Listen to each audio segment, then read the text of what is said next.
briefing on E85 fuels. If you don't know what E85 fuels are, you're about to learn soon. Alright, what is E85?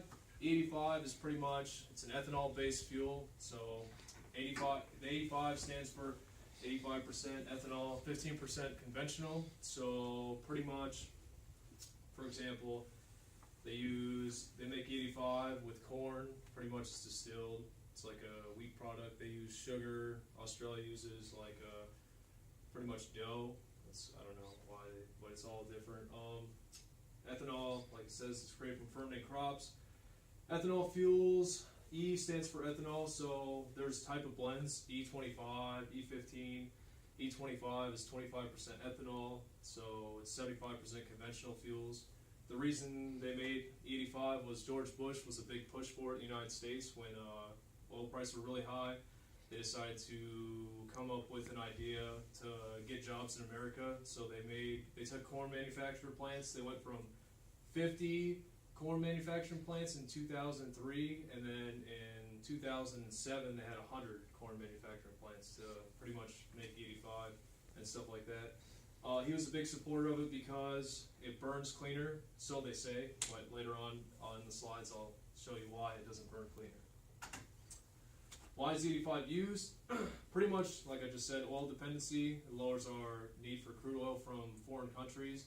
The biggest reason that I think we use E85 was, like I said, for jobs and stuff like that, and the fact that the military, for everyone here, like on base, they use E85. It's a good deterrent for people stealing fuel. So, like, for example, Montalvo, if you went to the fuel pumps and tried to, for example, steal some fuel, you wouldn't get very far because it's E85 based. So that's a good theft deterrent they came up with. And, I mean, we can manufacture in the United States, so, I mean, it's good for us to have. Since it's based in the United States, like for our crops, we can just use extra crops for, whatever's left over from the season. If they don't sell or it's going to go bad, they can use it for ethanol.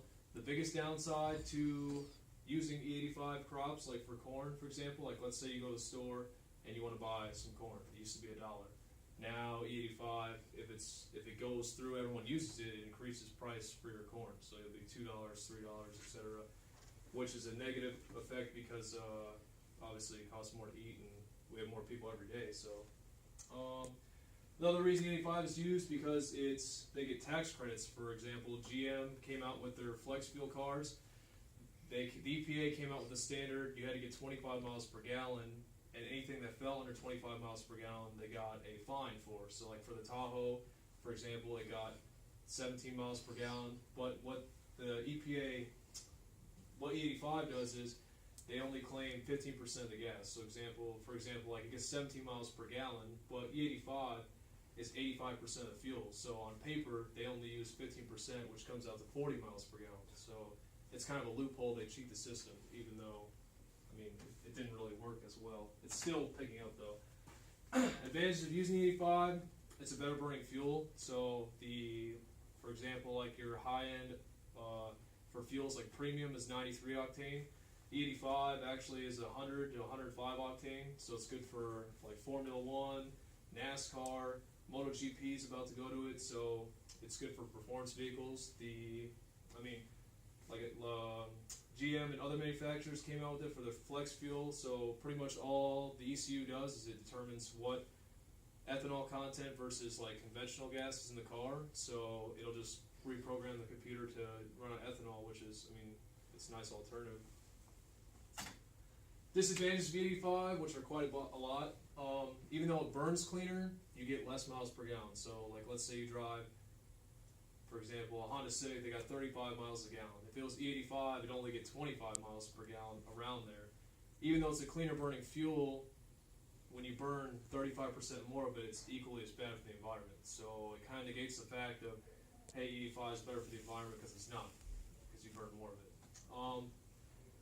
Use food crops, like I said before, raise up prices for the crops or whatever. E85 is really, another negative effect of it is in Florida, for example, they have winter and then summer and spring blends. So if your car's tuned for 85 alone and you tune for like a summer blend, and then you go to like let's say you go to get it tuned for a summer blend, and then you go in the winter to E85, it's not E85 anymore, it's E75 or E95 or whatever the winter blend is, which can cause big problems for you and your vehicle, obviously. So, the biggest disadvantage of E85 are, like I said, fuel costs. I mean, and the other side is you don't get as good miles per gallon, like I said, and it's the same price as what regular gas would be. So, there's almost no point in buying it unless you pretty much want to go track racing or anything. Any performance vehicle you have, you obviously gain horsepower and torque and stuff like that, but it's really not up to snuff. Australia uses it, and I believe New Zealand uses it. It's quite good over there because they manufacture so much of it, and they can't. It makes more jobs and it lowers the price of like crude oil for them. But right now, it really doesn't do us any advantage because gas is like $1.50, $1.75 ish. So that's pretty much my presentation for 85. Does anyone have any questions or? You said that E85 is better for performance cars, so I'm guessing performance cars aren't made to last very long. However, our day-to-day cars are made to last, or from day to day, for years on years. So over the long run, would E85 be bad for your car as far as gasoline, or just which one's better? It's pretty much the same. E85 is better for like performance vehicles or anything, like I said, because it's higher octane content, which means you can allow the engine to have more knock. But the downsides of the E85 is it absorbs water in the air quicker. So like if you parked your car for like a year and had a tank of E85 in there, it probably won't start and it'll probably do a lot of damage because it absorbed water in the gas tank. So for everyday use, like we do for GOVs and stuff like that, it's fine every day if you use it right away. But you can't sit on it like regular gas.